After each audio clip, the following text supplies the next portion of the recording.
Hai semua, Assalamualaikum. Saya Riono Lalu. Di video ketiga akan menjelaskan tentang tahapan pengujian dalam uji independensi. Kasus yang dibahas masih sama, yaitu pengamatan gender dan jenis medsos, ada keterkaitannya ataukah tidak. Berikut adalah data observasi seperti yang didapatkan di video pertama, yaitu dari 1.000 orang, sebaran antara gender dan medsos yang digunakan. Pada video kedua, kita sudah melakukan perhitungan dengan hukum peluang kejadian saling bebas, berapakah ekspektasinya jika gender dan jenis medsos saling bebas. Kemudian, data observasi dan data hasil hitungan ekspektasi di video kedua kita taruh pada tabel berpasangan seperti ini. Ya, jadi ada observasi 182, ekspektasi 200,9, ini untuk sel 1,1. Begitu seterusnya sampai sel 2,3, observasi 110 dan ekspektasi 125. Ini yang akan kita uji apakah observasi dengan ekspektasi memiliki kedekatan atau selisihnya mendekati 0, ataukah signifikan berbeda yang artinya selisihnya cukup besar.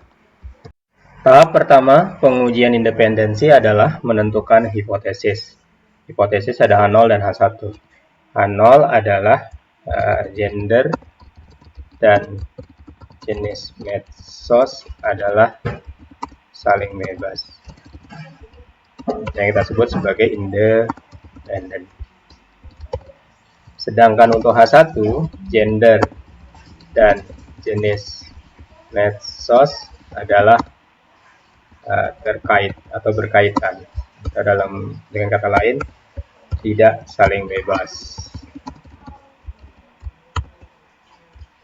Langkah kedua adalah menentukan statistik uji dan daerah kritis. Statistik uji yang digunakan adalah chi-square, simbolnya seperti ini. Kemudian daerah kritis kita gunakan signifikan level alfa sama dengan 5%, dengan derajat kebebasan P sama dengan K-1. K ini adalah jumlah kolom dalam matriks datanya. Kemudian B-1. B ini adalah matriks baris dalam matriks datanya. Nah, berdasarkan data ini bisa kita hitung, berarti sama dengan ada 3 kolom, berarti 3-1 dikali, kemudian datanya ada 2 baris 2-1, sehingga kita dapatkan nilainya adalah sama dengan 2. Jadi degree of freedom sama dengan 2. Nah, berdasarkan degree of freedom dan signifikan level 5%, kita tentukan berapa chi-square kritisnya, yaitu daerah yang ini. Nah, untuk menentukan kita gunakan tabel chi-square untuk alpha 5% dan degree of freedom sama dengan 2. Kita gunakan tabel, sini saya sudah siapkan tabel chi-square.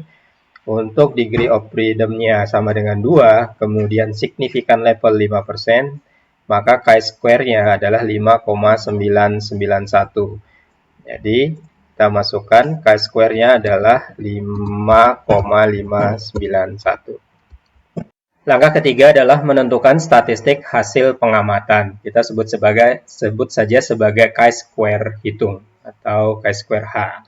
Untuk menentukan ini, kita membutuhkan data hasil observasi dan data ekspektasi yang sudah dihitung di video sebelumnya.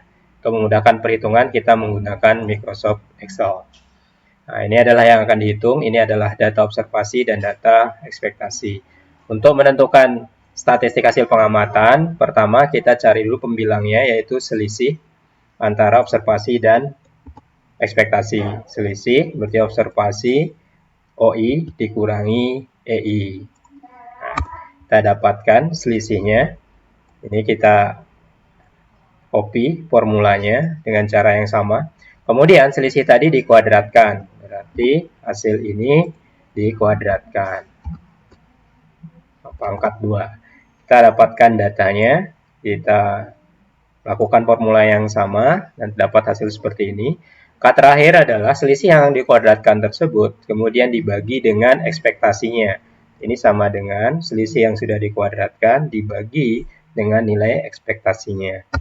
Nah, kita ulangi, kita copy formulanya sampai 6 sel. Nah, hasilnya kemudian kita jumlahkan sampai 6 sel. Ya. Ini sama dengan kita sum, kita jumlahkan. Nah, kemudian kita peroleh hasilnya adalah 7,854 ya. Kemudian kita tulis hasilnya.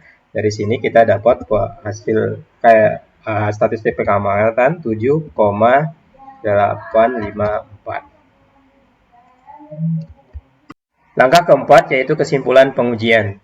Jadi berdasarkan daerah kritis, sini adalah chi-square yang mendekati 0, yaitu artinya adalah observasi sama dengan ekspektasi atau saling bebas. Kemudian sini adalah chi-square-nya cukup besar selisihnya atau signifikan untuk mengatakan berbeda berbeda dengan teorinya atau berbeda dengan saling bebas atau tidak saling bebas. Chi-square hitung kita dapatkan 7,84. Kemudian daerah kritisnya adalah 5,91. Artinya chi-square hitung ada di daerah kritis, yaitu daerah yang untuk mengatakan signifikan bahwa berbeda dengan teorinya atau tidak saling bebas. Jadi kesimpulannya, berdasarkan data pengamatan, terbukti bahwa gender dan jenis medsos tidak saling bebas, atau ada kaitan antara gender dengan jenis medsos yang digunakan. Demikian video 3 tentang tahapan uji independensi, sekaligus merupakan akhir dari keseluruhan materi tentang uji independensi. Jangan lupa untuk mengerjakan soal latihan pada lecture note yang sudah diberikan sebagai syarat untuk penentuan kehadiran. Terima kasih, sampai jumpa di pokok bahasan yang lain. Wassalamualaikum warahmatullahi wabarakatuh.